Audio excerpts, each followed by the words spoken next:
Hi everyone, in today's video I will show you how to use .NET classes for file operations in PowerShell.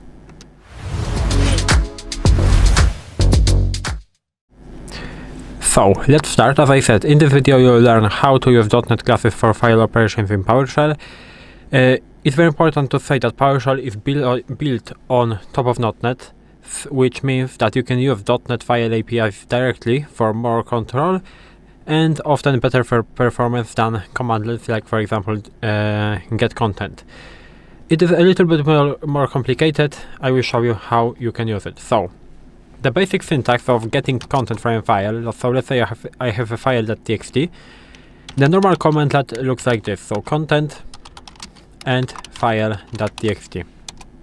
By doing something like this, we are just printing what is inside of this file. I have 3 lines. Each line contains a text, and first line, this is line 1, this is line 2, and so on.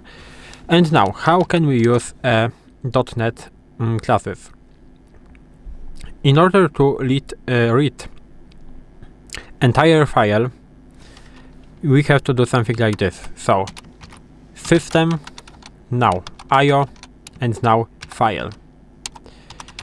And we have to close that. Now, we have to type in read all and text. And now, we have to write the name of the file, but it will not work, so it will be file.txt. And now, as you can see, we are getting the error. Why? Because by default, as you can see, PowerShell, this ReadAllText method is looking for this file in this directory. So, users, computer box, and file.txt.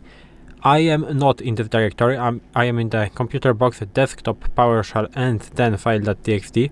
So this is why it is a little bit more complicated, because you have to pass the whole directory from there right here. And now you can just press enter and it will read all lines. So I will copy that. It will be easier for me, and I will paste that every time. And now, how to read all lines? Because right now we are reading entire file, and it reads full file as a string. It's very fast for example, like a small or medium files, and we want to read all lines, and we want to return the array of lines. We can do it by doing something very similar. So, system IO file, and now read all lines, and now again we have to specify this path, so I will paste it here and I will do file.txt. In that case it looks the same, but the difference is that here we are actually passing returning the string. Here we are actually returning the array of strings.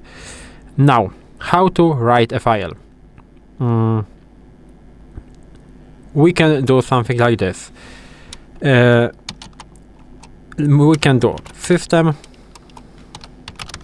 now IO, and file. In that case, we will overwrite this file. So we will not append, we will overwrite. Later I will show you how to append. So write all text, and now in the parentheses we have to do the comma, and on the right side of the comma we have to write the text that we want to add. So for example, hello world. On the left side of the comma we have to specify path to the file. So again we have to paste that, but maybe not like this. First I will do quotes, then I will do this, and I will do something like this. And now we can again print the file, and as you can see we are printing hello world. Now how to append the text?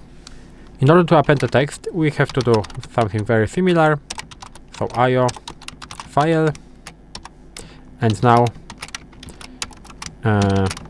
append all text, and again we have to do comma, and now on the right side again we have to add the text that we want to add. So I will do the new line operator like this, and I will add the new line. On the right side, I mean on the left side, we have to pass the path to our file, to file.txt. It worked. Again, we can print that like this. As you can see, we have the hello world text, and we have the new line. And now I will clear that for now, and I will show you something what we call StreamReader. It is very efficient reading. It is used for large files or streaming line-by-line processing. It is very memory efficient, and I will show you how you can do it. So first of all, you have to specify the variable. It will be reader, for example. The name, if you can name it however you want to, but this is very important. Right now, instead of system IO file, we will use system IO and stream reader like this. Now we have to do new, and we have to specify again the file, in my case the full path, which is file.txt. We can press enter, and now how to read this? We can do it like this. So while we have to specify the condition to end this while loop. So while not reader end of stream. So while reader is not on the end of stream, we will do while loop with the line, and we will read every line from this reader like this, and we will print that line. We will close that like this,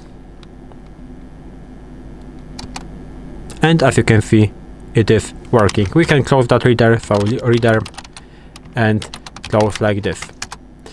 So by doing something like this, we are printing the whole file, which is hello world, and the new line.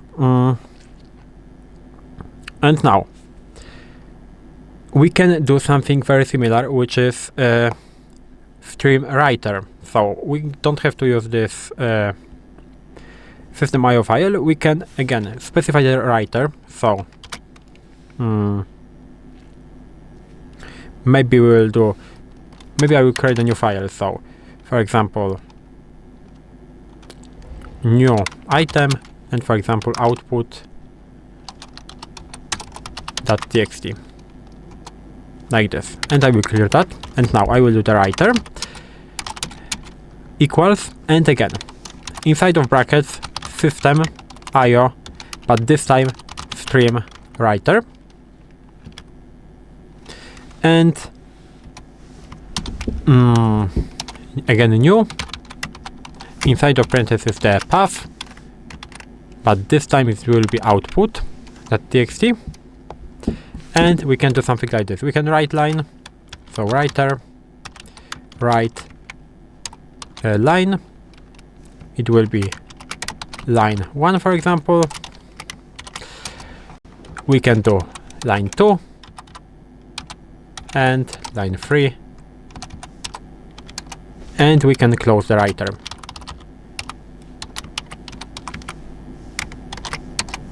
And now we can print our file, so we can either use this command from before, so ReadAllLines, but we have to change to this to the output.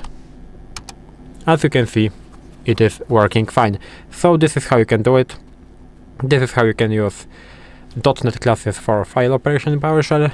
I showed you system IO files, system IO file, StreamReader and StreamWriter. If you found this video helpful, please leave a like, subscribe to the channel, and I hope to see you in the next videos.